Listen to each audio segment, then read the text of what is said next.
Tem hoje em dia jornalista. Então, o cara estuda para mentir, né? Você sabe que você não acredita. Você não pode acreditar no que você está falando, né?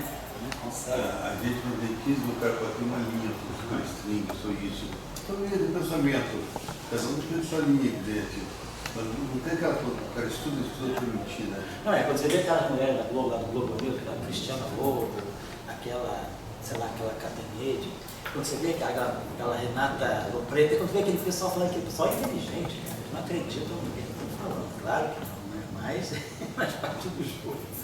Vamos lá então, Tchauquinha, tá ligado aí? Vamos lá. Ou então, na aula passada, eu peço desculpa por ter tido que antecipar essa aula hoje e vou ter que antecipar da semana que vem também. Semana que vem também não vou poder dar aula no sábado, porque aí a gente tem que fazer o trabalho lá em Petrópolis e aí eu estou fora. Então eu vou ter que dar aula semana que vem também na quinta. Aí por ser quinta, como é de noite, a aula é mais curta. Então vai ser uma aula tipo de 6 às 8, 6 e 15 às 8. Não vai dar para fazer super aula não, tá? Bom, então nós estamos trabalhando nesse tópico aqui, que estamos começando, deixei as referências com vocês sobre os trabalhos importantes de Slave Novos, trabalhos fundamentais. Esse método é um método interessante, né, no sentido de que ele preserva sempre as simetrias, ele não tem problema de ter que se adaptar às simetrias, quando se fala, por exemplo, como eu falei na outra aula, de férmions espirais, quando nós trabalhamos com férmions espirais, né, que são aqueles férmions left e right, e que pressupõem a existência de uma matriz tipo gama 5, que é uma matriz típica só das álgebras de Clifford em dimensões pares. Em dimensões ímpares não existe gama 5. E então nós não temos um conceito de literalidade. Então quando a gente faz a regularização dimensional lá do topo, aí vocês receberam o trabalho do Wittenholz também, né? Ele fez lá, quem leu deve ter gostado. Então, quando a gente faz a mudança de dimensão, a álgebra das matrizes gama tem que ser readaptada. Isso não é problema. Você muda a dimensionalidade, muda as matrizes gama. Porém, não consegue se mudar o gama 5. E a mesma coisa quando a gente define tensores autoduais. Existem várias teorias de campo interessantes, né, que trabalham com tensores autoduais ou anti-autoduais, tensores que satisfazem a relação desse tipo. Por exemplo, um T mini, que é igual, dual D, igual T mini, é igual a I, T mini, isso aqui é o chamado tensor autodual, e o tensor anti-autodual. Quer dizer, se eu tiver um tensor, esse aqui é um tensor autodual, e se ele for anti-autodual, isso aqui é o menos T mini, né? Que a questão aqui seria a seguinte, né? Se a gente tem um tensor que é autodual em 4 dimensões, ele satisfaz a essa condição aqui, em 4 dimensões, né? Isso é a autodualidade. Se a gente tira o dual do dual em 4 dimensões não é o próprio, né? Quer dizer, em 4 dimensões, o dual em D igual a 4 é igual a menos o tensor, por causa da álgebra do espaço de Minkowski. A gente, na verdade, tem que fazer uma contração de 2 épsilons desse tipo, né? Epsilon mini alfa beta, epsilon alfa beta, capa lambda. E aí essa relação ela tem um menos 2, e aí vem aquela sucessão de deltas, delta mi capa, delta mi lambda, menos delta mi lambda, delta mi capa. Então a presença desse menos aqui, na relação, né, na contração entre 2 leve-típicas e 4 dimensões, faz com que, ao tirar o dual do dual, a gente obtenha menos o tensor original. Então, se eu tirar o dual dessa relação, o dual do dual é menos ele. E o dual do T mini é o dual do T mini. Mas, pela condição de autodualidade, isso aqui seria o próprio T mini. Então, um tensor autodual em 4 dimensões, necessariamente vai ser trivial. E a mesma coisa acontece com o anti-autodual. Então, a gente só pode definir autodualidade e anti-autodualidade no sentido do I, no sentido do tensor complexo. Imagina que o T mini seja H mini mais I S mini. Já que ele tem essa relação. E que eu vou querer impor essa relação assim. Então, vamos tirar o T til mini. T til mini vai ser o H til mini mais I S til mini. Mas se esses tensores aqui são autoduais, então se esses tensores aqui são autoduais, isso aqui é o próprio H', isso aqui é o próprio S', é a condição desses carinhas aqui são autoduais. Então, e se eu tirar o dual do dual, o dual do dual de T, me daria menos T. Me daria que o dual do dual de T vai me dar menos, o dual do dual desse cara aqui é menos H, então se a gente tiver essa condição aqui, se esse tensor aqui for autodual, né, nesse sentido, né, então digamos que a gente defina essa autodualidade, então quando eu tirar o dual do dual aqui, ó, dual do dual, igual aí, dual. Então, o dual do dual é menos T'. Então, isso aqui vai ser I etil-μ. Mas etil-μ é o próprio I-T'. Então, isso aqui fica menos T', igual a menos T'. Então, a gente evita aquela condição de celular. Então, a condição de autodualidade, ela é possível para tensores complexos, mas não para tensores reais. Mas aí, se a gente tem teorias, tem modelos, vários modelos escritos com autodualidade, sobretudo modelos de supergravidade, então a gente vai ter problema, porque na definição da dualidade entra o Levi-Tivita. E o Levi-Tivita também, ele é ligado a uma dimensão especial. Tem 4 índices. Se a gente faz a mudança de dimensão, né, o tensor de Levi-Tivita tem que ser repensado. Então, o que seria agora um tensor antissimétrico de dimensão V4 menos 7? Então, o que se faz em geral, existem, né, os trabalhos, eu posso trazer referência, eu não trouxe, eu ia trazer o que esqueci. Os trabalhos que fazem a adaptação, a regularização dimensional para teorias que têm férmions quirais e que trabalham com autodualidade. Então, tem uma série de prescrições que ser acrescentadas ao método para fazer com que o método, mas aí é uma coisa muito armada para dar certo. Então, o método de Slavnov, ele é mais interessante, porque ele tem os convenientes e os inconvenientes, né? Quer dizer, o Slavnov.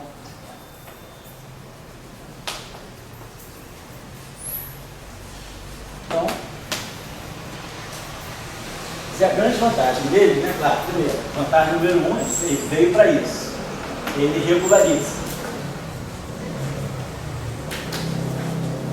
Sem alterar a dimensão do espaço-tempo.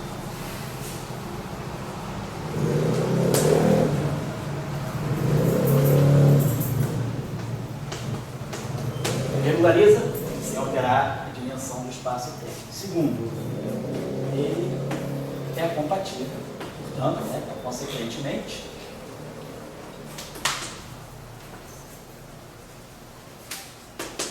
é compatível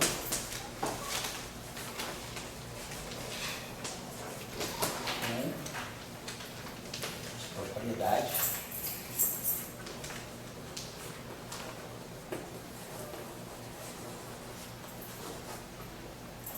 de autodualidade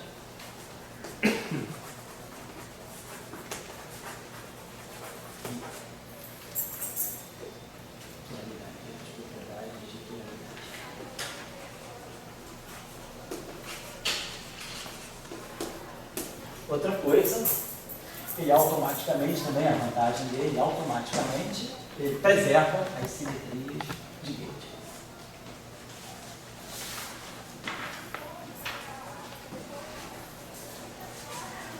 Inclusive, supersimetria. Supersimetria é um problema. Se você muda de dimensão, você muda todo o balanço, né, de equilíbrio, né, todo o equilíbrio entre o número de graus de liberdade fermiônicos e bosônicos no shell. Então, você tem que rever o modelo supersimétrico quando você se muda de dimensão. Então, ele preserva as simetrias, né, locais, inclusive a SUSE.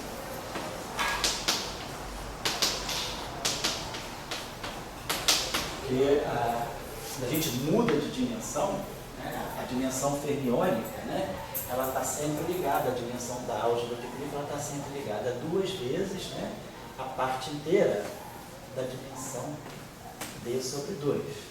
Então, se eu mudo a dimensão, claro, eu mudo automaticamente a dimensão dos ferros. Se eu tenho ferros de gauge, bósons de gauge, com Shell, tem D menos 2 graus de liberdade. Então, quando a gente muda esse D, claro que em 4 dimensões, por exemplo, se eu tiver 4 menos 2, eu tenho 2 graus de liberdade para um bóson vetorial de gauge sem massa, tipo fóton. Se eu tiver aqui 4 por 2 dá 2, né? Então 2 elevado a 2 é 4. Eu imponho a condição de Majorana, de 4 cai para 2. Então eu posso, se eu impuser a condição de Majorana, eu tenho 2 elevado a parte inteira de D sobre 2 menos 1. Isso aqui seria os ferros de Majorana. Quando é Dirac, simplesmente é assim, quando é Majorana. Então, quando eu mudo a dimensão, eu quebro esse equilíbrio e aí eu destruo a propriedade de supersimetria. Então, a vontade do método de Lagrange, ele foi bastante usado também em estudos de supersimetria, não tanto para cálculos, ele não é bom para cálculos fenomenológicos, para cálculos práticos, mas ele é muito bom para estudos formais. Por exemplo, estudar as simetrias, estudar a questão de a organização dos contratermos, estudar as identidades de Slavnov. Não foi à toa que foi o Slavnov que inventou ele. Justamente pela questão de você ter certeza que você, quando tem uma teoria de campo, uma quântica, que você precisa regularizar, você regulariza de forma compatível com a simetria. Porque pode acontecer de você querer regularizar, mas aí você não é compatível com a simetria que o teu sistema tem. Então, se querer articular a regularização com a simetria e ter certeza que a simetria clássica ela entra na teoria quântica, isso aí o método de regularização também tem que passar por esse critério. Então, o método de regularização de Slavnov, apesar de não ser muito popular, ele acaba sendo também interessante. Então, eu vou colocar ele aqui. Então, a ideia é conceito. Nós tínhamos só introduzido primeiro modelinho, né? Um modelinho inicial, assim, de como o método funciona, né? Um modelo inicial. Então, ele constitui a introdução de derivadas superiores. Então, o que você tem em geral é o lagrangiano, vamos dizer assim, o lagrangiano original, parte do lagrangiano original, introduz agora um termo novo, que seria o Lagrange, vamos botar aqui um parâmetro psi, como se fosse um parâmetro associado à regularização, um parâmetro psi, introduz aqui um lagrangiano que é a réplica do lagrangiano original, porém acrescido de mais derivadas. Significa isso. Então, imagina que o lagrangiano original fosse um lagrangiano normal de Klein-Bordner, né? Um meio. Pegar o caso real mais simples, né? Menos um meio de M2. E aí a gente acrescentaria aqui no Lagrangiano original, pegaria o Lagrangiano original com o termo de Lagrangiano cinético. Aí aqui a gente, claro, não vai fazer isso no termo de massa. Mas eu pego o Lagrangiano cinético original e acrescentamos termos de derivadas superiores. Por quê? Porque derivadas superiores vão aumentar a potência de momento.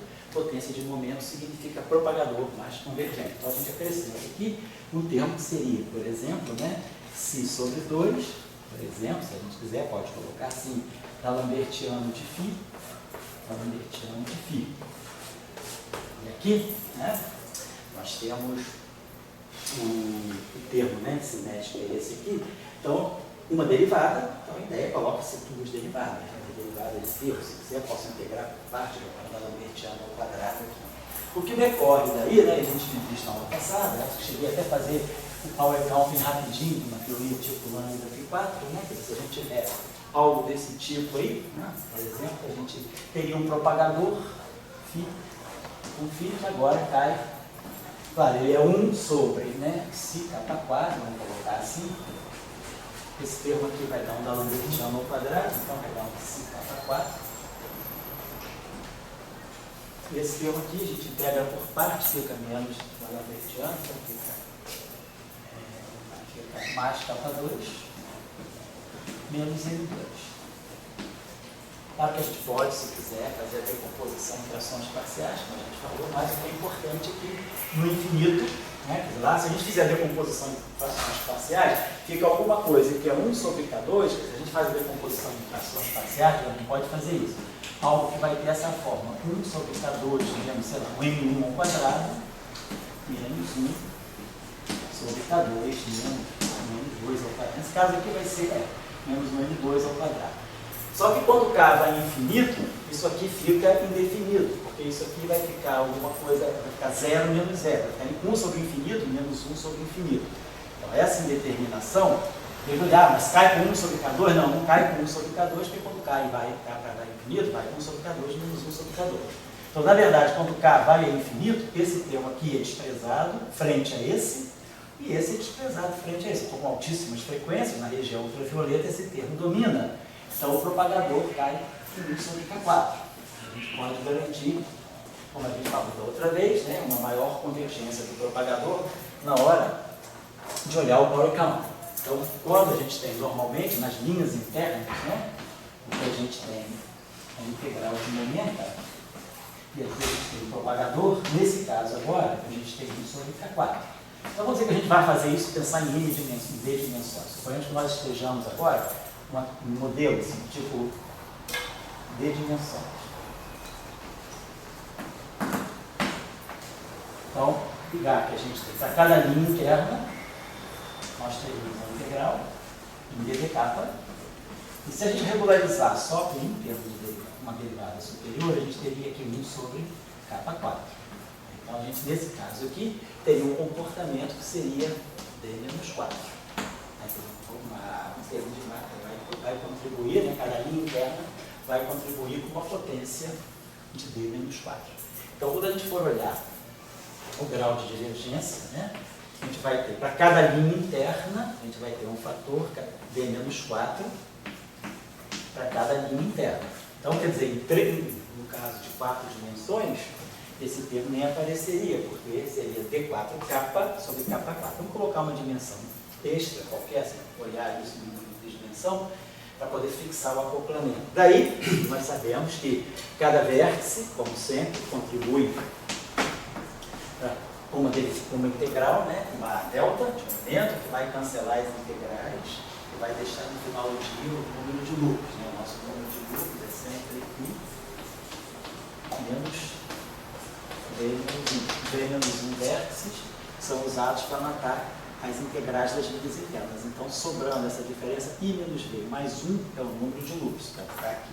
I menos 1 é ligado ao número de loops, né? Se a gente quiser expressar em termos de número de loops. E aqui, vamos dizer, se nós não tivermos acoplamentos derivativos, né, então fica isso aqui mesmo. Então, a gente vai ter 4 menos 4V mais menos 4I. E aí, vamos dizer que a gente tiver um modelo que seja lambda Fn, se o lagrangiano de interação é do tipo lambda Fn, então nós temos 2 vezes o número de linhas internas de φ, mais o número de linhas externas de φ, vai ser n vezes cada vértice tem n linhas. Então, a gente pode sempre substituir esse I aqui, jogar esse gráfico aqui, para fazer em função das linhas, ver o que pode acontecer com os vértices e tentar jogar as linhas externas para cá. Então, a gente vai ter aqui 4 menos 4V. 4 menos 4V mais V menos 4. E aí, esse que está aparecendo aqui vai ser NV menos F sobre 2. Então, V menos 4. Seria menos D, V menos 1. Oi, fala aí, Léo. Seria menos D, V menos 1. Aonde menos D? É, porque é D dimensões, né? Ah, obrigado. Não, toda razão. Está errado aqui. Isso, eu estou falando. Obrigado, Léo. Estou falando de função delta, de momento. Eu tenho D dimensões, então a minha função delta, ela tem dimensão menos D, né? Ela mata uma integral ddk. Então ela tem uma. Obrigado, Léo. Ela tem dimensão D, então é menos D, V menos 1. Está corrigido aqui. Tá? Então vamos colocar aqui onde é que eu estou, que vai ficar mais D, obrigado, mais D. mais D menos DV, certo? Mais D menos DV, mais D menos 4i. Isso aqui então ficou, cadê? Perdão, D menos DV, perfeito. E aí mais D menos 4, NV menos o número de limites externas sobre 2. Tá? Ajustar isso aqui. A gente tinha visto, por exemplo, que por um lambda F4, né, só é renormalizado em 4 dimensões, o lambda F6 em 3 dimensões e o lambda F3 em 6 dimensões, como nós tínhamos visto. Né? Vamos ver o que a gente pode fazer, quem vai ser o coeficiente do número de vértices aqui. Então, aqui a gente vai ter esse D aqui, aí vamos fatorar esse V aqui com esse V aqui. Vamos ter aqui menos D, que é esse cara aqui que eu vou fatorar com V. E aqui vai aparecer mais, vai aparecer menos D menos 4 sobre 2, né? D menos 4 sobre 2, N. E aí tudo isso aqui multiplicando por isso. Então, D menos DV mais D menos 4 sobre 2 e aí aqui fica menos D menos 4 sobre 2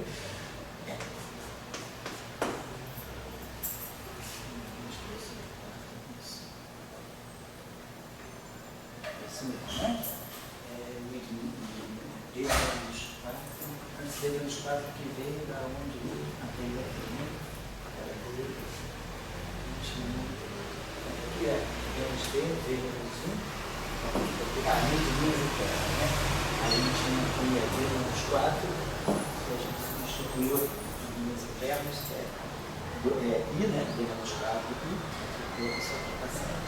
Então, se nós fizermos, então para isso aqui se cancelar, eu precisaria ter alguma coisa renormalizável, né? Eu teria que ter esse carinho aqui igual a zero, se eu quiser eliminar o V. Então eu posso ver com esse modelo aí, né? Claro que esse modelo aí eu poderia ver em quantas dimensões, qual a relação entre a interação, que é o N, que é o lambda Fn, e a dimensão para que um modelo desse tipo, né, que tem um propagador aqui. Se a gente fizer, por exemplo, lambda fizer 4 dimensões, então esse termo aqui está cancelado, D igual a 4, esse termo aqui já morreu. Se eu fizer D igual a 4, esse termo aqui também já morreu. E aí eu vou ter 4 menos 4V, que vai fazer então com que seja uma teoria completamente convergente, né? 4 menos 4V. A única coisa que eu posso ter que seria divergente seria se V fosse igual a 1. Né? Se eu fizer 4 dimensões, isso aqui cancela. Se eu fizer 4 dimensões, isso aqui cancela. Então vai ficar D menos DV. 4 menos 4V. Como esse campo é um campo escalar, nós podemos ter função de green não trivial com uma linha externa sem quebrar a simetria de Lorentz. Se a teoria fosse uma teoria vetorial, eu não posso ter uma linha externa de vetor nem uma linha de Fermi, porque isso quebraria, seria uma função de green de um ponto, né? Seria alguma coisa desse tipo. Uma função de green de um ponto, campo. Então eu teria o valor esperado no vácuo de um campo com não trivial com simetria de Lorentz, isso teria que ser zero. Mas numa teoria do tipo Φ3, ou sei lá, poderia ser uma teoria do tipo, não importa, né? Uma coisa assim também, um gráfico de 2 núcleos, quer dizer, qualquer coisa em cima desse tedipole, vou colocar assim, né?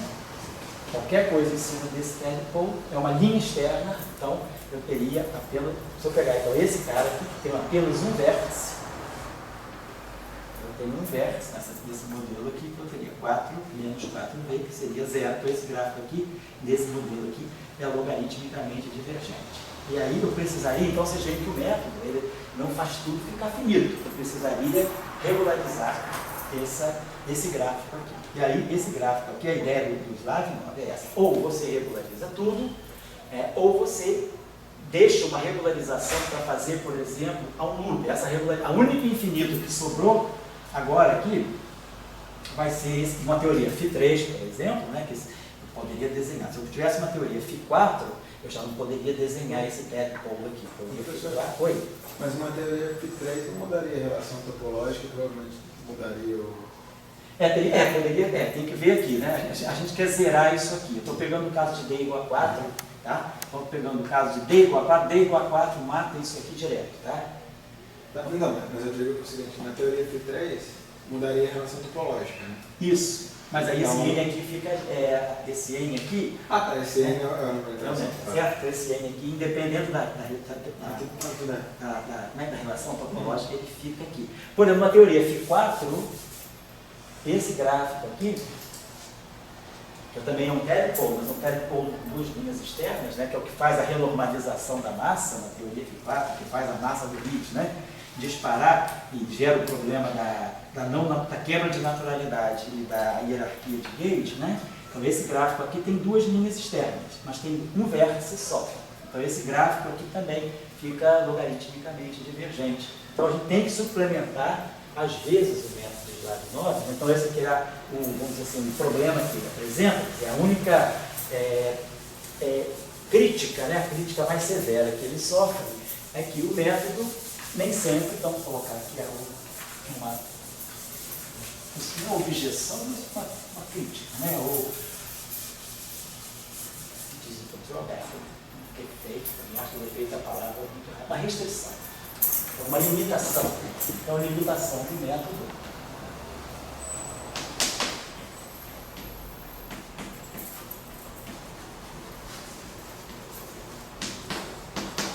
a regularização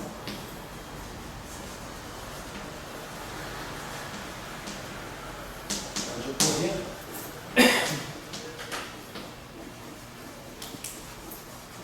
a partir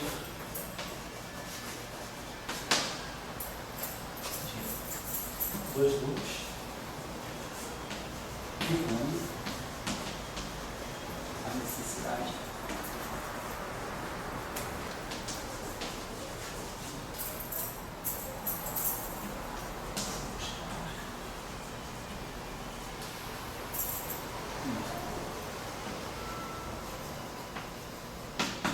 complementar.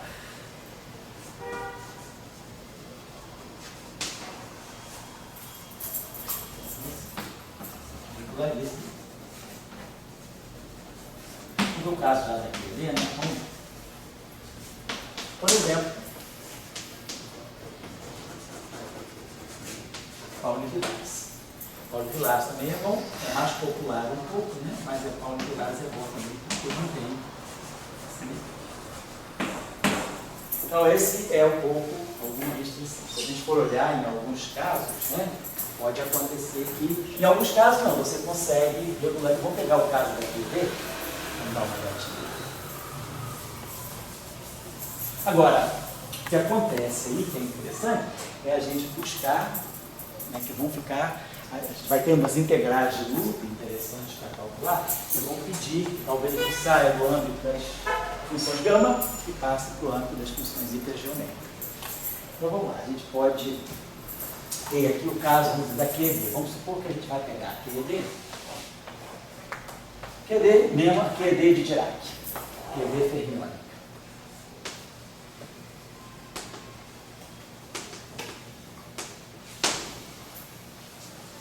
Então, no caso da QED fermiônica, a gente tem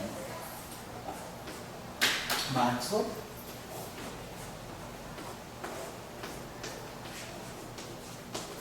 fixe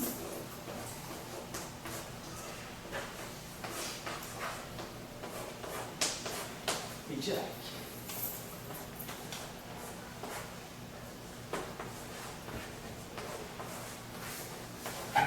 Então, sei lá, a diferença de base está perfeita. Então, o que a gente teria que buscar, vamos dizer que a gente regularize, né? Aqui, a gente sabe que tem esse propagador aqui, ele vai com 1 sobre K slash, ele vai com 1 sobre K, e esse propagador aqui vai com 1 sobre K2. Então, por exemplo, digamos que a gente faça a seguinte coisa aqui. Eu coloco aqui um parâmetro de regularização para o fóton, então seria aqui mais ou menos um psi sobre 4. Posso colocar aqui FMI, está lambertiano FMI, que é como se escreve um Podolsky geral, um lambertiano mesmo, né? Aqui só mais coisinhas.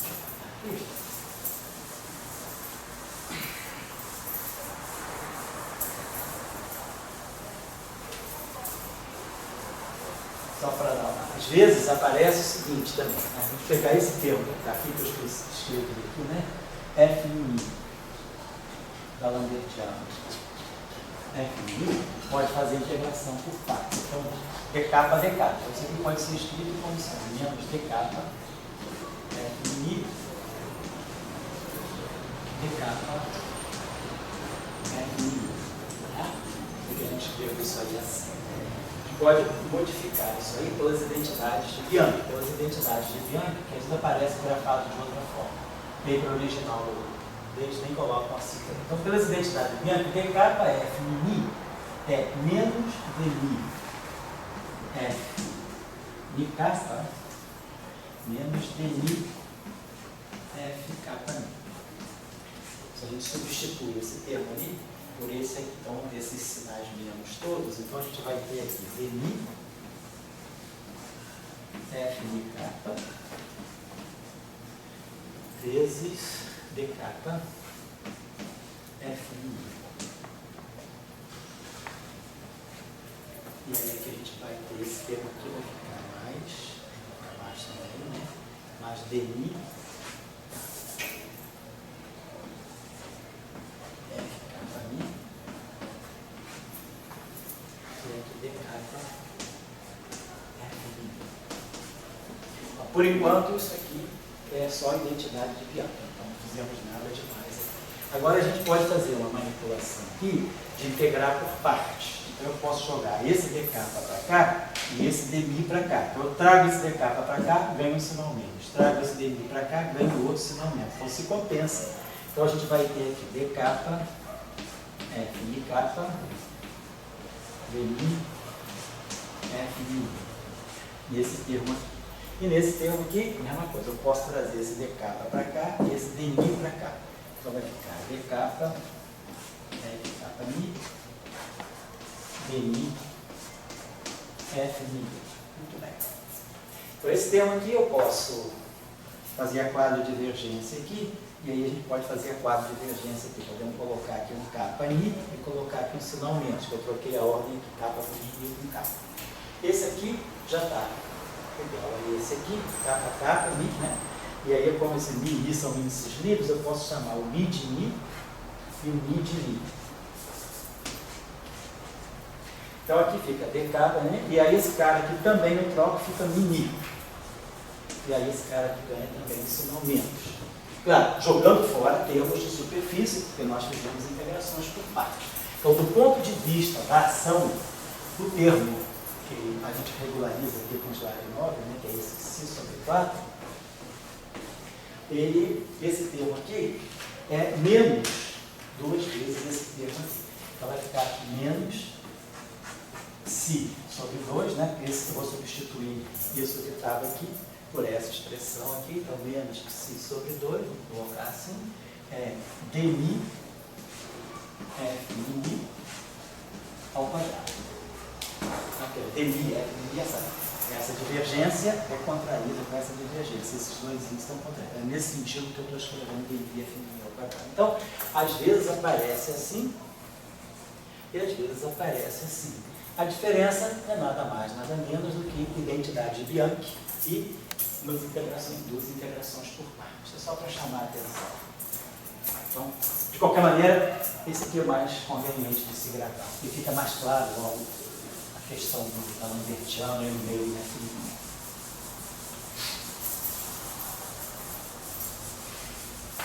Então, no setor fermiônico, no setor protônico, a gente já introduziu o termo de derivada superior. Aqui porque basicamente a ideia seria, como eu tenho F mi e F mi, pego a derivada do primeiro e a derivada do segundo. Então, o que a gente fez aqui, d capa F mi e d capa F mi, finalmente, tá? E aí a gente já fez aqui a integração por partes. Mas, na verdade, originalmente o termo poderia ser esse, né? Menos d capa F mi e d capa F mi.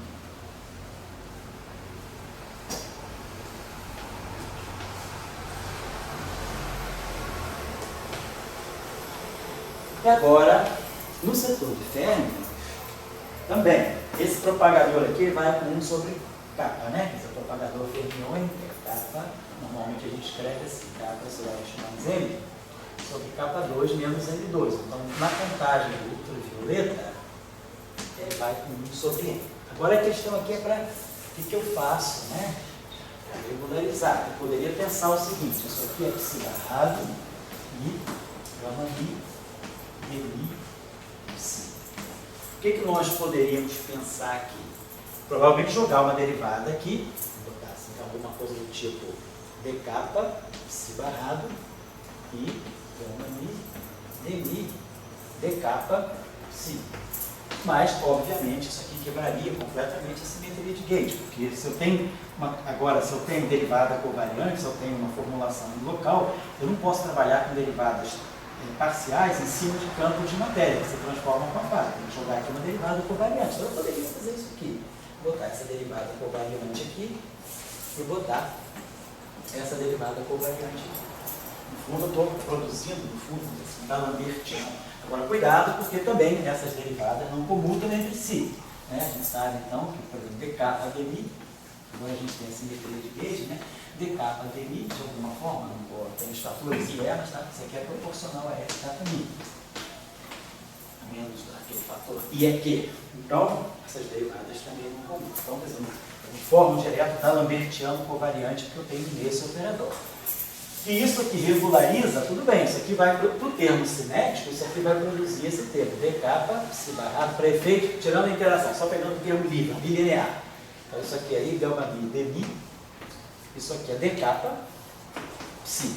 Agora sim, essas derivadas comutam entre si, as derivadas sem a conexão de gauge, elas comutam entre si. Então esse termo aqui poderia, por integração por partes, vir para cá e formar um box. E aí, claro, agora a gente sabe inverter isso aqui. A gente sabe que o inverso do I gama mi dmi é I gama mi dmi sobre box. Então, se eu inverter esse carinha aqui, né, então eu vou ter I gama mi dmi sobre D'Alembertiano e aqui esse 1 sobre D'Alembertiano. Certo? Mas quando a gente inverte esse operador, o inverso do I gama mi dmi é I gama mi dmi sobre box. Então aí eu inverto isso e o inverso desse. Então eu teria agora um propagador que vai com 1 sobre capa 2, capa 2, capa 4, 1 sobre capa 3.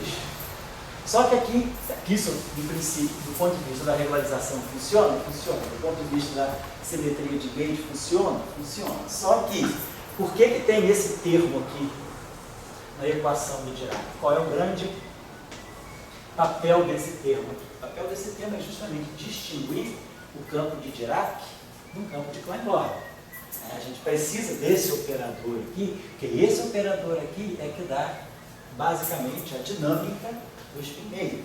Então, a gente não escreve a equação de Dirac, né, desse tipo de elipse barrado de elipse. Esse operador, quer dizer, a introdução da derivada, né, ela está me trazendo esse operador aqui, que dá para nós, aqui está basicamente a dinâmica do spin, esse operador aqui, um operador que pode pegar isso aqui, né? A gente pode escrever isso aqui, quer dizer, a gente sabe que I gama mi dmi vezes I gama mi dmi, né? Opa. Isso aqui dá I gama mi dmi, dá menos I2, isso aqui dá menos 4.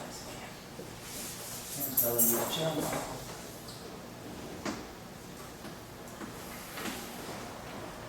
Então a gente tem esse operador aqui ao quadrado, esse menos D'Alembertiano.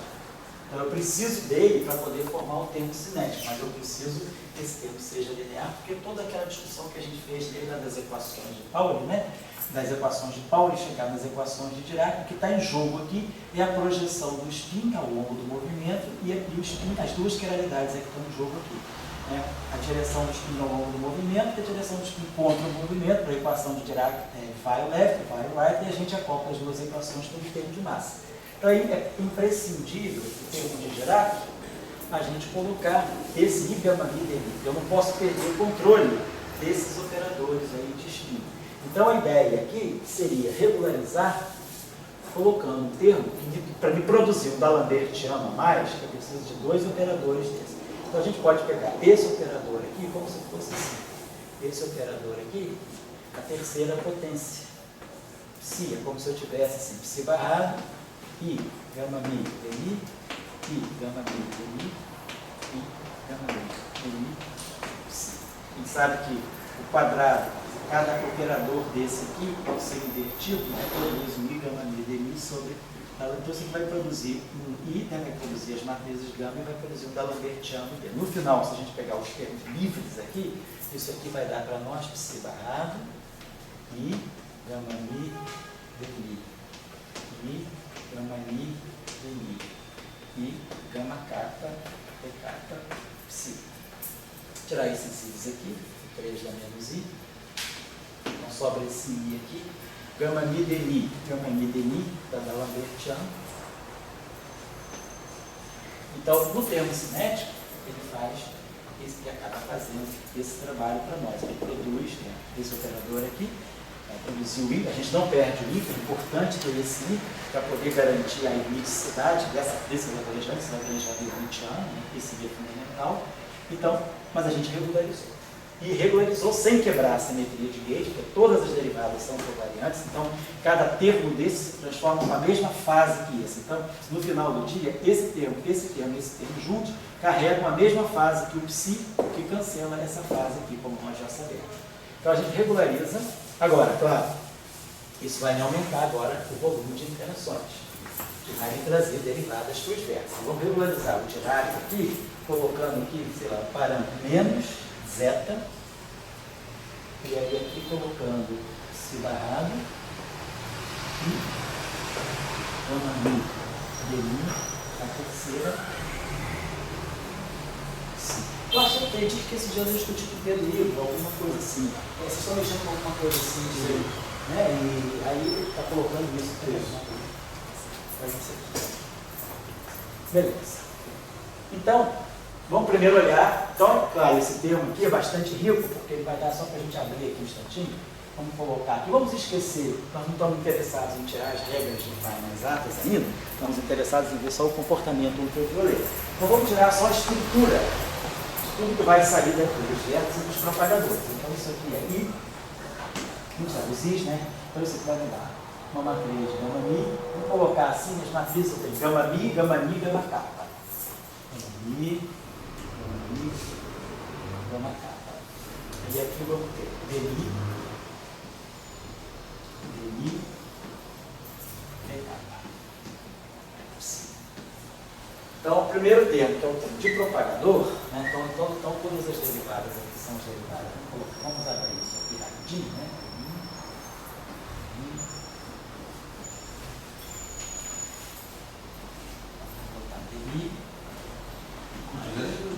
Trabalhei com isso. Oi? Eu estou com uma pergunta bem idiota. Ah. Se você botar estava com um termo, uma lagrangiana física. Isso. Aí você botou esses termos. Claro que esses termos Vão regularizar mais. eles são finitos. Mas e daí? Esses termos, vamos dizer, na regulação dimensional você parte de uma parte infinita e uma parte finita. Isso. Agora você tem. Aqui também, você vai fazer esses parâmetros no final tenderem a zero. Então, quando você fizer esses parâmetros tenderem a zero, os infinitos vão aparecer. Aqui na regulação dimensional, só que lá aparece 1 sobre epsilon.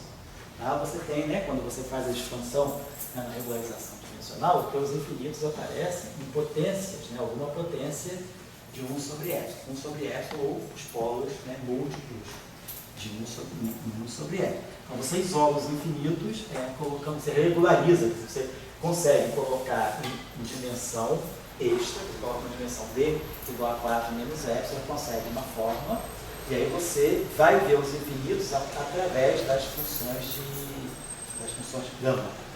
Aqui, você está colocando derivadas superiores. Então, em vez de você mexer na dimensão, você está mexendo no denominador.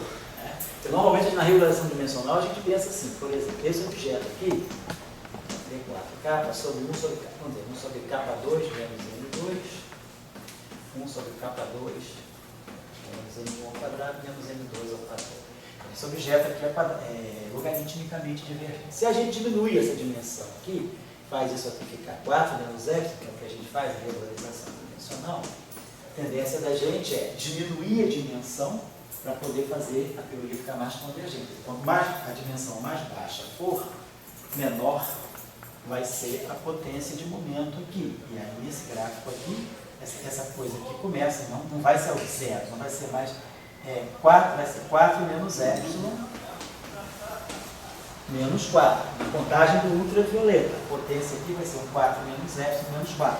Então, isso aqui acaba convergindo com esse fator epsilon.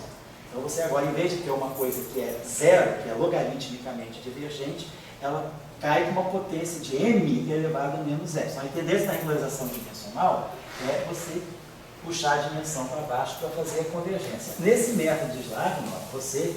Agora, qual é o problema? Estou colocando isso. Qual é a vantagem de você fazer a regularização dimensional? É mais simples porque você não mexe no propagador.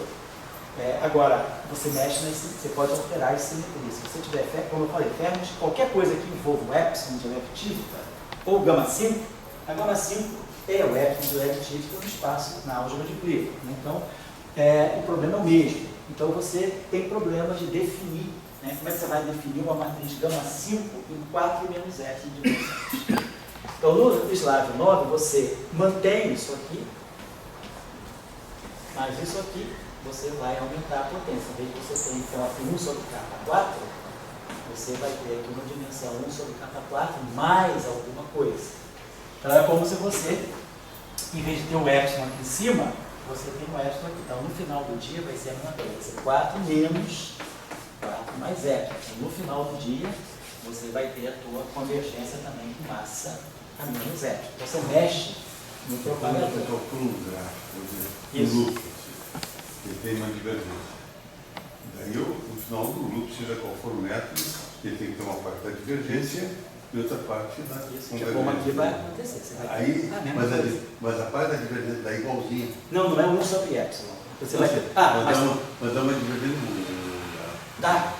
Se você calcular a função beta que você precisa, né, da parte divergente aqui e lá, quando você vai renormalizar. Mas quando você calcular aquilo que, os contratermos, vamos dizer, o que você está querendo dizer é, vamos dizer que a gente esteja no esquema de subtração mínima, você joga exatamente os contratermos, né, com as partes divergentes dos gráficos, você joga os contratermos com um sinal oposto daquilo que é a parte divergente do gráfico. Então os contratermos são iguais. Só que você não vai... Os infinitos são iguais. Os infinitos são iguais. Só que você não vai fazer uma expansão em 1 sobre epsilon, você vai fazer uma expansão em si. Esse que si vai aparecer no denominador. Quer dizer, quando você inverte isso aqui, você vai ter alguma coisa desse tipo assim, né? 1 sobre si, K4 mais K2. Então, quando você calcular isso aqui, isso vai te dar uma função que não é trivial. Você vai fazer integral no espaço desmomenta e você vai ganhar funções tipo hipergeométricas. E aí você vai expandir essas funções hipergeométricas nesses parâmetros. Aí você vai localizar exatamente, quando você fizer xi igual a zero, você vai ter aquele Scott, que nem o 1 sobre epsilon que vem da função gama de Euler. É porque esse método, ele não é... Eu estou colocando ele aqui no curso por isso. A regularização dimensional tem livros muito bons, né? É muito difundido, mas esse método aí pode ser, sobretudo, como aqui a gente tem algumas atividades em supersimetria e superrealidade, esse método pode ser mais interessante para alguns aspectos de teorias supersimétricas, por exemplo, ou até mesmo teorias em derivadas em dimensões superiores, onde você tem problema de autodualidade. Então, tem 6 dimensões. Então, é interessante você, talvez, saber como esse método funciona, porque ele pode ser, como eu disse para vocês, o livro onde tem essa descrição bem feita é aquela referência que eu deixei na aula passada, é o livro do Faberev e do Slavnov. Eu não sei se alguém encontrou, se alguém procurou, ele você achou? Achei, eu peguei na biblioteca. Tem na biblioteca também. Você conseguiu o PDF? Consegui. Então você manda para nós? Manda para nós que eu distribuo no domingo para todo mundo. Beleza, então vamos trabalhar esse termo aqui. Esse termo aqui é... Você achou, Júlio? Eu mandei todo mundo. Aquele lá. Sabe que eu recebi, cara? Então, peraí, de repente eu até cancelei teu e-mail. Peraí, mas eu acho que eu... não, eu guardei, desculpa, eu me esqueci. Eu salvei, tá bem, tá certo, desculpa. A semana foi tão cheia de coisa, de tanta preocupação com esse negócio aí do governo. A gente, cara, esquece mesmo, né? Puxa vida, esqueci mesmo, obrigado. A gente não recebeu isso. Então todo mundo tem. Esse livro é muito bom. Eu acho um dos livros melhores de teoria de rede, porque ele não é simples. Ele é um livro muito discursivo, e é um livro bem tipo russo mesmo, da escola russa, né? Geralmente o que esse livro dá, o livro do Ocidente não tem. A vantagem dos livros russos é essa, eles discutem várias coisas que os livros ocidentais não discutem, né? Sobretudo a questão de regularização, eu acho que na escola russa, né, devido à influência do Gogol e Hugo, sobretudo, é uma discussão, não tem livros melhores do que os livros russos para discutir isso. Eu acho que os livros ocidentais eles são muito assim, pragmáticos, né, em ensinar o método, mas não para discutir a essência do problema. Então essa escola, esse livro do Fadeev, do Slavnov, né, não são da escola do Landau, eles são da escola do Gogol e Hugo. Então a diferença no tratamento um pouco é essa, um tratamento um pouco mais matemático, mas é um tratamento, um livro do Polyakov também, de teoria de gate. Você pega um livro de Polyakov de teoria de gate, praticamente é completamente diferente dos livros de teoria de gate do Ocidente. Ele trabalha questões não perturbativas, os russos trabalham questões não perturbativas muito mais a fundo. Então eu gosto de dar algumas referências, porque são realmente muito mais aprofundadas. Esse livro do Slavnov Fadeev, para entender, na minha opinião, é o melhor livro que circula para entender quantização de teoria de gate. É bem mais claro do que todos os livros ocidentais que eu conheço, inclusive do Weinberg. Também muito bom, como eu tenho sempre dito para vocês, é aquele livro do Fields, o livro Fields, né, do Warren Siegel. Também é muito bom para ele. Ele é um livro que, o próprio Warren Siegel pegou muitos insights do Slavnov, né, do livro do Slavnov, do Polyakov e do livro do Slavnov. Oi? Você acha do livro do Weinberg? O livro do Weinberg, assim, minha opinião, ele é claro um ótimo livro, mas ele é um livro assim, eu diria, de um livro que tem um livro de memórias, vamos colocar assim, imagina um escritor que está escrevendo memórias, ele é um livro assim, muito organizado e eu acho que ele mostra tudo o que ele sabe. E ele não deixa muita margem para você ter dúvida. A dúvida que você tem é não entender o que ele diz, que é uma outra coisa. Né? Não entender o que o autor diz é uma coisa, mas o autor te induzir a uma dúvida que é tua, eu acho que os livros russos aí batem de 10 a 0 nos ocidentais. O livro russo é bom porque, além de você não entender o que o Landau quer dizer, você cria suas próprias questões. Eu acho que o livro do Weinberg ele é muito bom nisso. Assim, você não entende, ele é profundo, né? Você não entende muita coisa que ele fala, mas as dúvidas que você tem são as dúvidas que ele coloca. Ou seja, você não entendeu o que ele diz, mas ele não te abre a cabeça para você voar um pouco sozinho. Eu acho que a diferença dos livros russos é um pouco essa. Você cria dúvidas tuas que não estão... Pega o livro do Gogol Shirkov, por exemplo, de teoria de campo.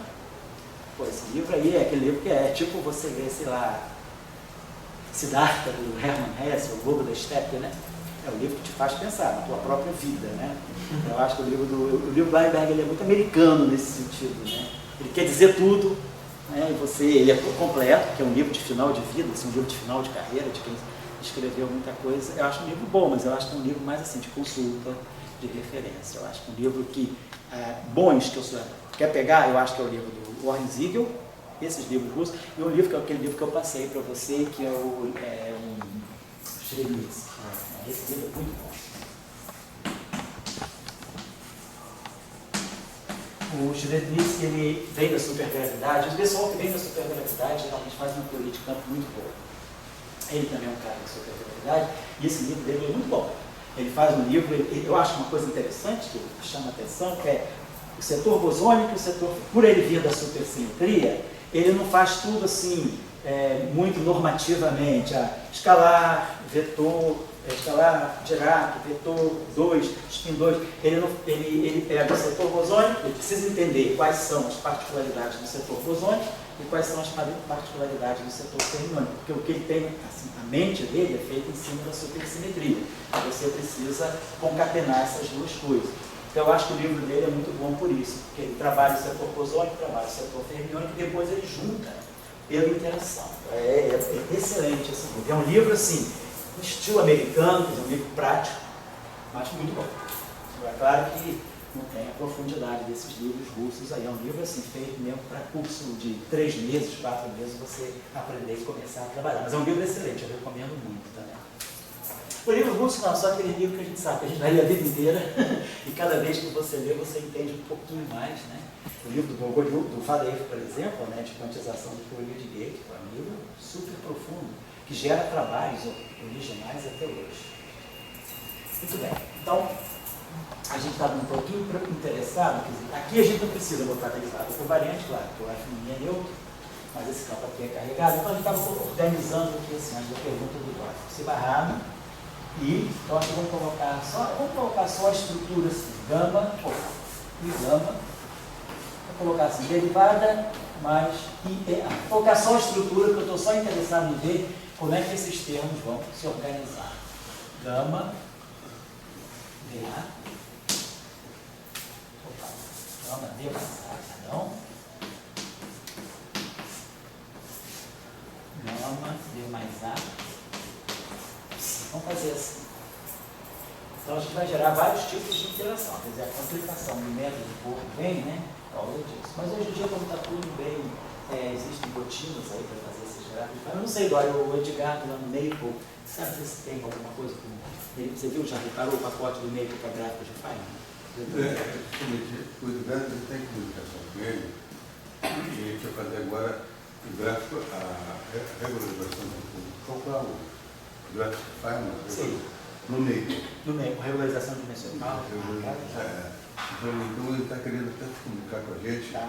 Essa semana a gente vai ter umas 2 horas de Skype com ele. então tá. Certo? E ele está querendo, justamente porque ele está agora no grupo meio, está bem forte. Seria muito bom, cara, falar com ele o seguinte, que ele inovaria bastante se ele colocasse pelo menos o slide 9, nem que fosse a 2 livros. Se ele quiser, porque o Maple vai fazer isso muito bem, porque primeiro a álgebra é mais pesada, e segundo, por causa do setor de funções especiais.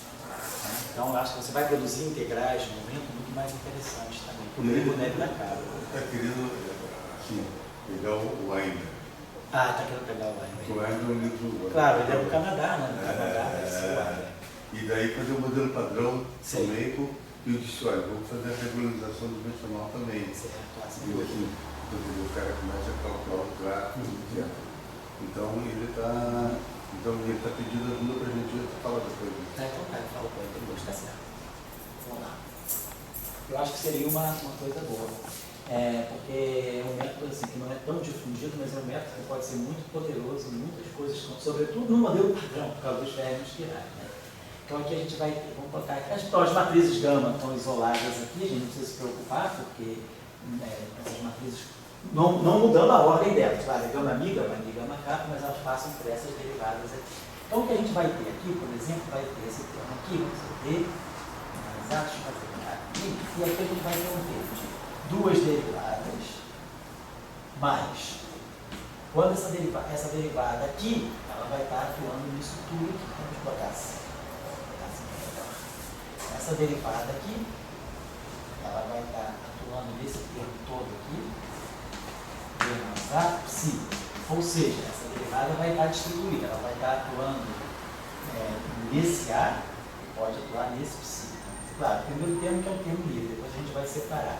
Mas quando essa derivada bater nesse pedaço aqui, ela não vai atuar só no A, ela vai atuar no psi também. Essa derivada aqui é tudo que está à direita. Né? Então eu tenho D mais A, eu separei esse aqui. Estou aqui, estou abrindo esse aqui.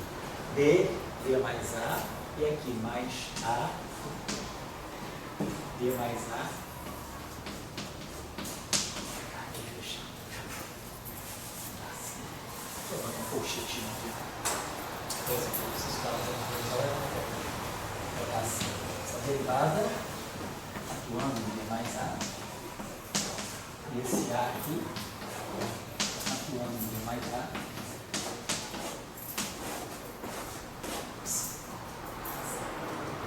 Esse termo aqui está dando para nós, né? 2 derivadas, derivada, mais derivada do A, atuando no psi, mais, vou colocar assim, A, derivada. Porque tudo isso vai atuar em tudo que está à direita. Então aqui eu já estou distribuindo. Essas 2 derivadas vão atuar diretamente no psi. Depois eu vou ter essa derivada atuando no A vezes psi, e vão ter esse A, essa derivada aqui atuando no A psi, depois essa derivada passa pelo A e depois só no psi. Então é esse termo aqui. Então a gente aqui produziu esses 3 termos aqui, mais, né, esse termo aqui, que é A, DA, psi, e mais A2, psi. por enquanto, né? Então tudo isso está claro, pessoal, se eu também não errei. Então tem essas duas derivadas atuando no psi. Essa derivada pode atuar no A e depois deixar o psi livre, ou então essa derivada, regra de Leibniz, ela passa pelo A e atua no psi, que se junta com essa aqui, que tem essa mesma estrutura, A derivada psi. Você vai dar um fator 2 aqui, não vai ser exatamente 2 por causa dos índices, mas a estrutura, do ponto de vista do momento, né, da estrutura de divergência, esses dois termos funcionam como sendo a mesma coisa. Não está só interessado em contar potências de momento por enquanto. Então eu posso botar como se fosse aqui um termo de tipo AD. Então estou comendo, né? Não estou colocando os índices que não me interessam nesse momento. Mas o que é importante é gerar essa estrutura aqui. Essa estrutura aqui, A derivada psi, junta com essa aqui, A derivada psi. E aqui tem esse termo. Então a gente está vendo que já vai aparecer termo com vértice quadrático em A. Coisa que não tem na QED. Na QED normal, a gente só tem isso. Agora a gente vai ter alguma coisa assim também. Por agora, né? Mas ainda falta atuar com esse termo aqui. Esse termo aqui agora vai atuar. Vou botar aqui as matrizes gama, né? E aí agora essa derivada vai bater aqui em tudo isso aqui. Então essa derivada vai ter 3 derivadas aqui, que é o que vai dar para nós termo cinético, né? Essas 3 derivadas. Depois essa derivada vai bater aqui, vai bater no psi. Então eu vou ter derivada do A vezes psi. Essa derivada aqui vai mais essa derivada do A, e aí a derivada atuando no psi, certo? Essa derivada aqui, ó, esse termo aqui é a derivada batendo no A, vezes o psi. E esse termo aqui é o que é o A da derivada do psi. Então esse termo aqui é a derivada, vamos dizer assim, está pegando o A. Então, devido a mim, vou colocar assim. Então essa derivada aqui, ela vai bater nesse objeto, seja a derivada desse objeto aqui, e deixando o psi isolado, vamos colocar assim, seria isso aqui, deixa o psi, e esse pedaço aqui é o que essa derivada passa por aqui e pega o psi. Então ficam 2 derivadas aqui. Depois, esse termo aqui tem essa mesma, esse termo aqui vai ser essa derivada aqui, batendo no A, e aí tem a derivada do psi, um termo desse tipo aqui, e depois essa derivada vai passar por aqui. Então vamos ter A derivada do psi. E essa derivada então já passou por tudo aqui, né? Essas duas aqui. Agora eu vou ter aqui derivada atuando no A2, vou ter uma derivada aqui atuando direto no A2. Do ponto de vista do momento não tem problema nenhum, porque ela vai dar um momento. Então ela tem aqui uma potência de momento de 2 A's atuando no psi mais A2 de psi. Então tudo isso aqui é o que vai dar. Então aqui a gente já consegue ler o que a gente tem. Aqui vai sair o propagador. Então como a gente viu, a estrutura do propagador é gama mi, dmi, gama mi, dmi, gama kappa, dk. Então é box, gama. Então isso aqui é a estrutura do propagador. Além, claro, do termo de Dirac. Então nós temos a seguinte coisa: o termo de Dirac é gama escalar dele. E o termo de Slavin vai ser o zeta box gama escalar dele. Então o que a gente tem é aquele fator 1 mais zeta box gama escalar dele. Então na hora que nós tirarmos o propagador fermiônio, vamos colocar aqui, né? O propagador fermiônio,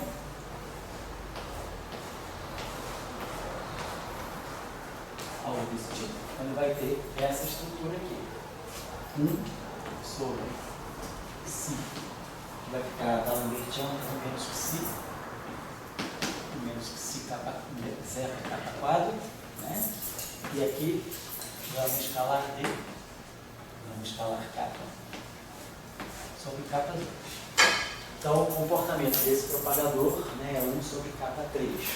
Esse termo aqui domina, kappa 2, kappa 4, então o propagador agora, em vez de sair com 1 sobre kappa 2, 1 sobre kappa, ele vai cair com 1 sobre kappa 3, tá? Então é esse termo. Agora, do ponto de vista da contagem de potência, por todos os vértices aqui, então a gente vai ter esse vértice aqui. Esse vértice aqui vai ser um vértice com 2 psis e um A.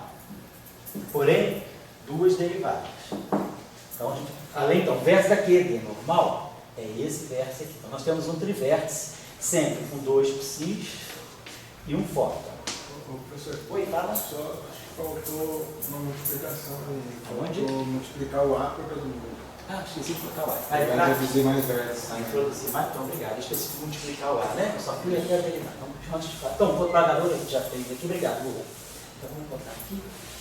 Então, alguns gráficos vão entrar aqui. Quer dizer, alguns. Esse termo aqui, por exemplo. Ah, uma coisa só. No trabalho original do Slavinov, ele não regulariza a parte fermiônica. Ele regulariza só a parte de Gauge. No trabalho dele de depois, agora em 96, o grupo, esse trabalho dele é de 62, né? No grupo, recentemente, em 96, há 20 anos atrás, um estudante de doutorado dele reviu o método e eles amplificaram o método introduzindo esse termo aqui. Então, tem isso é bem discutido lá no paper deles de 93, 96, que eu dei referência para vocês. A gente poderia ter primeiro feito o exercício só regularizando aqui para ver o que vai acontecer com as ordens superiores. A gente vai ver que a regularização, o método de Slavinov aqui, ele vai funcionar apenas a partir de 2 loops. Então, um loop, ele precisa subsidiar com algum, por exemplo, Paulo Vilas da vida. Mas agora, colocando esse termo aqui, as coisas melhoram. Eu estava colocando isso aqui, então a gente está faltando esse termo com A aqui. Então, nós vamos ter aqui esse vértice agora, esse A aqui é multiplicativo, né? Então, esse A aqui vai estar multiplicando todo mundo que está aqui. Nós aqui colocamos apenas a ação dessa derivada em todo mundo. E agora a gente vai colocar a ação, fazendo aqui um termo de A, com 2 derivadas, vai cair tudo na mesma categoria. 2 psis, um A e 2 momentos, né? Vamos colocar aqui mais A, esse termo aqui. Vai bater aqui, vai bater desse aqui, A, vai bater aqui, A, derivada, A, derivada de A. Depois ele vai bater aqui, mais A, derivada de A, derivada, mais A, derivada de A, derivada, que é a mesma coisa. Então, esquecer porque está contado aqui. A derivada de A, derivada, mais A, derivada, mais A, derivada, A2, e mais A3 derivada. Do ponto de vista. Acho que o senhor multiplicou olhando para o lugar errado. Né? Aonde? São 3 derivadas que era para dar uma coisa única. Esse aqui, né? Para onde que eu multipliquei? Não, o senhor multiplicou olhando para essa linha, multiplicou olhando para a linha de cima. Multipliquei. Isso. Toda ela? Não, os 2 primeiros foram certos. Não, tem 3 pontos só. Até aqui eu tinha feito a linha de cima, né? Isso. Acho que a única coisa diferente vai ser um Acho vértice que tem que de... ter um vértice diferente. Um vértice diferente. Multiplicar isso aqui, então aqui estava certo. Isso aqui é mais A, DD. A, derronde, né? Mais A, derronde A. Mais AA, derronde. Mais A3, né? Agora eu acho que eu vou... Então, a categoria de vértices que nós temos aí, aqui, vai ser a seguinte. Então, todos esses vértices aqui são 2 psis. Então, vamos ver esse vértice com 2 psis e um A. Então, o vértice com 2 psis e um A, a gente já tem, claro, o vértice daqui que não tem derivada. Depois, esse aqui tem 2 psis e um A, mas tem 2 derivadas. Esse aqui também tem 2 psis e um A, 2 derivadas. Claro que a estrutura de índices dos vértices, elas são diferentes, mas do ponto de vista da contagem de potência, eu tenho a estrutura que importa é o número de derivadas que aparecem nesse trivértice. Então, vamos chamar esse trivértice aqui, que vai ser um trivértice com 2, sempre os vértices vão ter 2 psis, são 2 psis e um A, é o trivértice. Então, ele vai ter 2 derivadas e um A, 2 derivadas e um A, 2 derivadas e um A, 2 derivadas, aqui não, uma derivada e 2 A. Então, aqui já é uma outra categoria de vértices. E aí, esses vértices aqui não tinham originalmente naquele. Então, a gente aqui vai ter esse vértice aqui, que tem 2 A's. Então, vamos chamar esse vértice aqui de V4. O vértice tem 4 campos, então eles têm 2 A's e uma derivada. Esse aqui tem 2 A's e uma derivada. Esse aqui tem 1 A e 2 derivadas, já está contado aqui. 2 A's e uma derivada, está contado aqui. 2 A's e uma derivada e 3 A's. E aí vão ter um vértice novo ainda. Na hora que você normaliza, você vai ter que ter quanto aquilo que fizeram Não, porque não. Você vai renormalizar os parâmetros também, mas aí você tem identidades de Slavnov também. Porque, na verdade, você tem dois parâmetros, que nem o gauge fixing, você renormaliza o gauge fixing. Como é que você renormaliza o gauge fixing? Através da renormalização da função de onda do fóton. Porque o termo longitudinal, ele, pela identidade de Slavnov, ele não pede contratermo, então você renormaliza a função de onda do fóton, e por isso você renormaliza o parâmetro de gauge. Aqui, você vai renormalizar as funções de onda, né, tanto do fóton quanto do psi, e você, com isso, vai gerar contratermos também, só que todos esses termos aqui vêm de uma coisa invariante de gauge. Então, você vai ter identidade de Slavnov, que vai, se você pegar uma função de Green desse tipo aqui, 2 férmions e 3 psis, você vai ter identidade de ordem, nesse caso não é não abeliana, é identidade de ordem, que vai relacionar a divergência que sai daqui com essas divergências que saem daqui, porque todas essas divergências são regulares, quer dizer, todos esses termos são originados daqui, do zeta. Então você tem um zeta só. Se você imaginar cada vértice, se cada vértice pedisse uma renormalização diferente, você ia ter que renormalizar cada vértice por um contratermo diferente, então você ia ter que ter mais zetas. Mas tudo isso aí, o método, justamente a essência do método, é ele ser invariante de gauge. Então, por ele ser invariante de gauge, os contratermos que apareceriam dos vértices, que não estão, os vértices novos, né, todos eles vão estar ligados por identidade de Slavnov, de tal maneira que o contratermo para essa renormalização vai ser o mesmo contratermo. Então, quando você renormalizar, colocar contratermos para todos esses vértices, os contratermos todos vão contribuir para renormalizar só uma função de regularização, só um parâmetro de regularização. Então você não gera novos, é que nem, vamos dizer, nem na QD escalar. QD escalar, quem faz tudo isso é a simetria de gauge. Como você tem fóton na linha externa, e fóton na linha externa você sente a simetria de gauge. Então, na QD escalar, nós temos esse vértice. E temos esse vértice. A QD escalar. A pergunta é, quando eu calculo essa função de Green, ou essa função de Green, a pergunta é, o infinito que sai daqui poderia não ter nada a ver com o infinito que sai daqui. E aí, quando eu fosse jogar os contratermos aqui, eu ia destruir esse equilíbrio que tem entre E e E2. Então, eu poderia dizer, esse contratermo aqui vai se juntar a isso, vai me dar um E'. E esse contratermo aqui vai se juntar a esse, vai me dar um E2 mais um delta, que vai me dar um E2, 2 linhos, que não é o quadrado desse, vai me dar uma outra coisa. Então, aí você caiu, a renormalização está fora de cogitação, porque aí você está jogando termos diferentes. Mas o que faz a identidade de ordem? O infinito que sai daqui se organiza, é da mesma, quer dizer, tem uma relação com o infinito que sai daqui, de tal maneira que quando você jogar isso aqui para cá, você vai ter uma linha. E quando você jogar isso aqui para cá, você vai ter exatamente o E' ao quadrado. Então, apesar dos vértices serem diferentes, eles vão ser renormalizados. Mas o que está em jogo são muitas coisas, não é só a renormalização, não é só o contratermo de vértice, é a renormalização também da função de onda. Você tem que renormalizar as funções de onda, renormalizar o vértice, e aí tudo isso vai te renormalizar a constante de acoplamento. Né?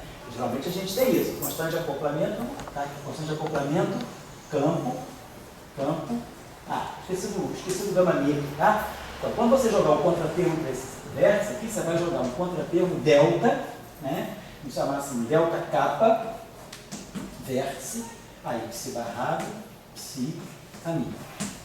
Porém, essa função de onda aqui se renormaliza. Você vai ter aqui a constante de renormalização do psi. Aqui você vai ter a constante de renormalização do psi. E aqui você vai ter a constante de renormalização do ar. Então, o que você vai juntar vai ser o que né? Você vai juntar o 1 mais delta kappa, mais renormalização do psi ao quadrado e renormalização do ar. É isso que vai te renormalizar a carga elétrica. Então, esse gráfico, você já vai fazer mais em detalhe, estou só chamando a atenção que você está chamando. Então, essa renormalização e essa renormalização, elas são renormalizadas juntas, porque é crucial que a constante de acoplamento aqui esteja ligada a essa por um quadrado, porque é isso que garante a simetria de gauge. Então, aqui é a mesma coisa. Esse termo aqui é invariante de gauge, mas quando você quebra ele, aparecem esses vértices. Então, a pergunta é super legítima. A pergunta é, esse contratermo agora vai gerar um infinito, um gráfico desse tipo aqui. Então, todos esses vértices. Esse gráfico aqui tem essa estrutura. Opa. Esse gráfico aqui tem essa estrutura. E esse aqui tem essa estrutura. O que sai daqui, o que sai daqui e o que sai daqui poderiam não ter nada a ver um com o outro, e aí esse aqui ia pedir um zeta, esse aqui ia pedir um zeta linha, e esse aqui ia pedir um zeta duas linhas. Então, no final do dia, você não ia conseguir juntar tudo na teoria renormalizada sob essa forma. Aí você perde justamente o sentido da renormalização. Mas, qual é o papel das identidades de Lyapunov? Então, a identidade de Lyapunov é dizer que todos esses infinitos estão completamente ligados, de tal maneira que quando eles aparecerem, todos eles vão caminhar juntinhos para eu ter só uma renormalização. Então isso aí que te garante a estabilidade. E aí esse método é interessante por causa do jogo menos óbvio com as identidades de Ward. A gente não chama Ward de Lyapunov, mas na QED geralmente a gente chama de identidade de Ward. Então você garante, Dória, que você não... Opa, eu apaguei. Quer dizer que esse método, vamos dizer, ele mantém a simetria, mas empurra um monte de gráfico. Ah, sim, isso eu digo, ele seria ótimo no meio.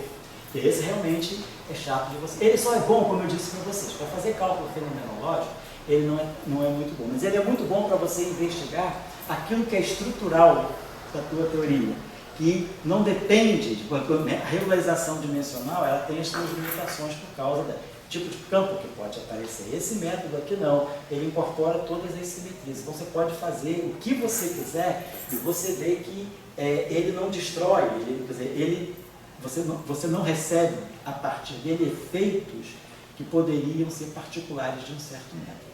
Você não tem problema com gama símbolo, não tem problema com quiralidade, não tem problema com autodualidade. Você não sai de 4 dimensões. Então todas as propriedades do campo em 4 dimensões aqui ele não tem. Essa que é a vantagem dele. Em supersimetria, por exemplo, porque se você tem uma teoria que é só bosônica, ou que não tem supersimetria, como por exemplo o modelo padrão, você não tem supersimetria, você está pouco ligando para o balanço entre bósons e férmions. Mas agora, se você quer renormalizar, e você quer ter controle que a teoria renormalizada também é supersimétrica, você pode renormalizar uma teoria, só que depois dela renormalizada, ela pode não ser a mesma que você tinha classicamente. Ela não pode não ser a versão quântica da tua teoria clássica. Então, com supersimetria, é muito importante você ter esse balanço. Então, você precisa introduzir bósons e férmions e ter controle. Como você está em 4 dimensões, se você constrói um modelo supersimétrico em 4 dimensões e joga as derivadas superiores, você não perdeu a supersimetria. Então, aí você controla os graus de liberdade, então você sabe que você está regularizando, depois você está renormalizando e a supersimetria é manifesta em cada etapa do processo. Isso, vale para a supersimetria porque é a simetria que mais mexe com bósons e férmions. Você poderia, por exemplo, ter uma simetria de gate também. Então, por Yang-Mills, no trabalho lá do Slavnov, no livro do Slavnov do FADF, então, basicamente no trabalho do próprio Slavnov, o primeiro trabalho dele é muito em cima do Yang-Mills. Então, para eles é interessante você ter certeza, de que você não está saindo de 4 dimensões, e aí tem certas propriedades que são típicas de 4 dimensões. Sobretudo se você está considerando o setor de instantões que você precisa da autodualidade. Então, essa que é a formulação do método. A pergunta é, complica-se alguma coisa, sem dúvida, mas talvez você ganhe mais em compreensão de alguns outros cursos. Tá? Como eu falei com vocês na aula passada, justamente os 2 grandes mitos do Toft em 84, primeiro em maio e depois em novembro, foram justamente na aplicação errônea do método de regularização dimensional de teoria supersimétrica. A partir daí, teve que se rever. Então, e aí, o que se usava muito em teorias supersimétricas é Pauli-Villers e regularização de Slavnov, que já era anterior, ela é de 872. Então, quando a supersimetria saiu, a supersimetria começou justamente na Rússia, quer dizer, um pouquinho antes de Vesumin, com Ampilov e Volkov, e então os russos já sabiam que tinham um modelo que não destruía a supersimetria. Quando a supersimetria chegou no Ocidente, que aí ela, é considerada que ela nasceu com o Verzolino, que é verdade também, mas na verdade não é bem Verzolino. Verzolino fizeram uma abordagem diferente da supersimetria que se popularizou mais. Na verdade, a abordagem inicial é a abordagem dos russos. Mas quando o Verzolino trouxeram a supersimetria no final de 73, através do trabalho deles no modelo de Verzolino, eles já a seguir já estavam incorporando o método de regularização dimensional.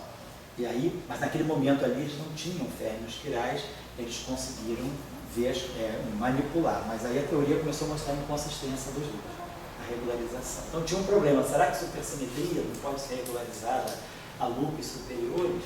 E aí quando o Toft retoma essa questão em 84, ele erra por aí. Ele começou a mostrar que toda a teoria supersimétrica parte de dois loops inconsistentes, porque estava aplicando a regularização dimensional. Mas aí o pessoal da Ian, eu acho que é o Jones e acho que é o Cobbett, Ian Jones e Cobbett de Cambridge, eles mostraram que não, que o método de Slavnov garantia que não tinha problema nenhum.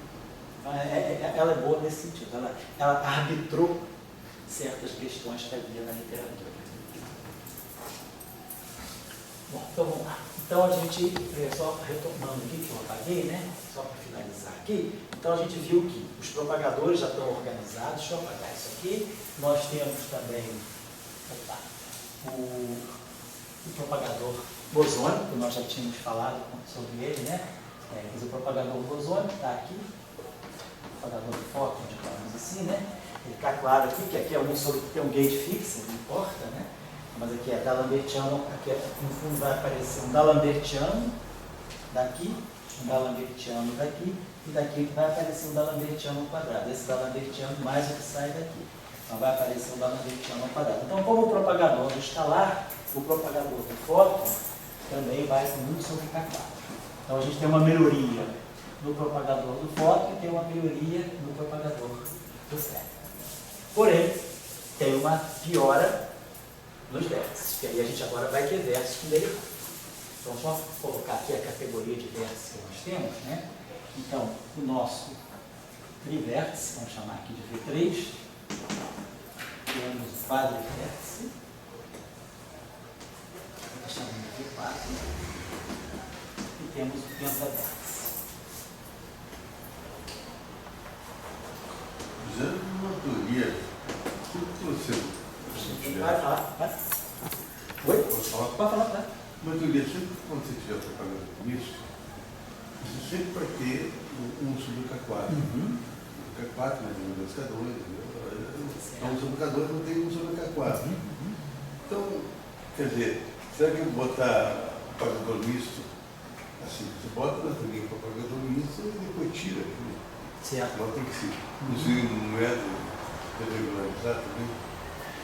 Quando você tem propagador misto, você tem que ver que o propagador misto, ele envolve dois, quer dizer, você tem um propagador